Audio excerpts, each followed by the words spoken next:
এই ISKCON ISKCON কিন্তু একটি সন্ত্রাসী সংগঠন। আমরা বলতে চাই মলম লাগানোর জায়গাটা কিন্তু আমরাই নির্বাচন করব। আমার ভাইয়ের প্রাণ যাবে, আমার ভাইকে হত্যা করবে, তাহলে আমরা এই সুরে সুর মিলিয়ে বলতেই পারি ইসকন একটি জঙ্গি সংগঠন। ইসকনকেও আমরা সেভাবে প্রতিহত করব। ইসকন একটি বাংলাদেশের অন্যতম একটি সন্ত্রাসী এবং জঙ্গি সংগঠন, এবং এটি হচ্ছে ভারতীয় হিন্দুত্ববাদীদের দ্বারা পরিচালিত হয়। গতকাল থেকে আপনারা লক্ষ্য করতেছেন এই বিষয় নিয়ে পুরো দেশটাই উত্তপ্ত। আমরা পরিস্থিতি শান্ত রাখার অনেক চেষ্টা করতেছি, কিন্তু আমরা দেখতেছি প্রতিবেশী রাষ্ট্রের প্রেসক্রিপশনে অনেকেই নানা রকম নাচানাচি করতেছে। আমরা তাদেরকে হুঁশিয়ারি করে বলতে চাই, আমরা পরিস্থিতি শান্ত রাখার চেষ্টা করতেছি। যদি তারা তারপরেও তাদের প্রেসক্রিপশনে নাচানাচি করে, আমরা বলতে চাই মলম লাগানোর জায়গাটা কিন্তু আমরাই নির্বাচন করব। এ দেশটা বাহিরের কারো প্রেসক্রিপশনে চলবে না, এই দেশটা এই দেশের নাগরিকদের, এই দেশের ছাত্র জনতার প্রেসক্রিপশনে চলবে। আমরা তো সবাই চাচ্ছি যে আমরা মিলেমিশে কাঁধে কাঁধ থেকে কাজ করা, কিন্তু বর্তমান সিচুয়েশনটা ওরা যা সমস্যা করছে আমরা এটা কখনো চাচ্ছি না যে এরকমভাবে সমস্যা হোক। ইসকন একটি বাংলাদেশের অন্যতম একটি সন্ত্রাসী এবং জঙ্গি সংগঠন, এবং এটি হচ্ছে ভারতীয় হিন্দুত্ববাদীদের দ্বারা পরিচালিত হয়। কেননা আমরা বিভিন্ন প্রমাণ দেখেছি। এই যে আমরা যে 2019 সালে আবরার ফাহাদ ভাইয়ের কথা মনে করি, সেখানে তাকে যে হত্যাকারী যে মূল হোতা ছিল অমিত নাম হিন্দু, সে কিন্তু একজন ইসকন সদস্য ছিল। তারা দিনে দিনে মানে প্রচুর জঙ্গিবাদী কার্যক্রম পরিচালনা করার চেষ্টা করতেছিল, কিন্তু তারা এতটাও সফল হয় না। কিন্তু 5ই আগস্টের পরে যখন স্বৈরাচারী হাসিনার পতন ঘটে, তখন তারা নানাভাবে মানুষকে উস্কিয়ে রাজপথে থাকছে, রাজপথ দখল করে রাখছে, আমরা কিচ্ছু বলি না। সাইফুল ইসলাম আলিফ ভাইয়ের উপর যেই নৃশংসভাবে হামলা করেছে, এখানে বোঝা যাচ্ছে যারা ইসকনের সাথে জড়িত ছিল, ইসকন সংগঠনের সাথে জড়িত ছিল, তারা এই কাণ্ডটা ঘটিয়েছে।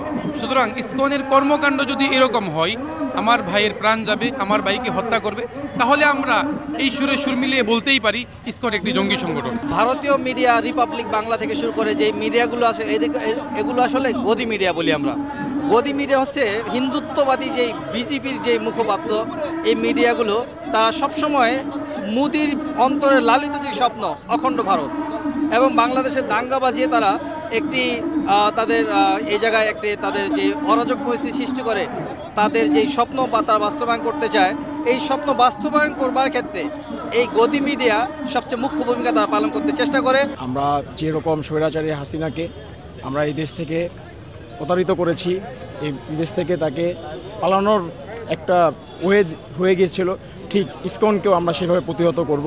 আমরা প্রত্যেকটা বৈষম্য বিরোধী ছাত্র যে জনতা, প্রত্যেকটা মানুষ আমরা আবার একত্রিত হয়ে সেই ইসকনের বিরুদ্ধে আমরা লড়ব। অ্যাডভোকেট সাইফুল ইসলাম আলিফ হত্যা করার মধ্য দিয়ে বাংলাদেশের আপামর জনতা এবং ছাত্র জনতা যে বলে আসছিল যে ইসকন হচ্ছে একটি সন্ত্রাসী সংগঠন, সেটি কিন্তু প্রমাণিত হলো।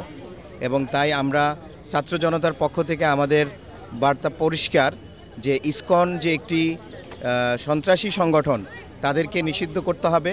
শুধু তাই নয়, ভারতে থেকে বাংলাদেশের পালিয়ে যাওয়া স্বৈরাচারী খুনি হাসিনা, তিনি ওখান থেকে বসে যে আওয়ামী লীগ এবং তার দোসরদের তিনি যে প্যাট্রোনাইজ করতেছেন, এবং ভারতের যে মোদি হিন্দুত্ববাদের যিনি জনক, তিনি যে ওখানে বসে বসে এই বাংলাদেশের বিরুদ্ধে ষড়যন্ত্র করছেন এবং বাংলাদেশের মানুষের বিরুদ্ধে যে ষড়যন্ত্র করছেন, আমরা বাংলাদেশের ছাত্র জনতার পক্ষ থেকে আমাদের বার্তা পরিষ্কার।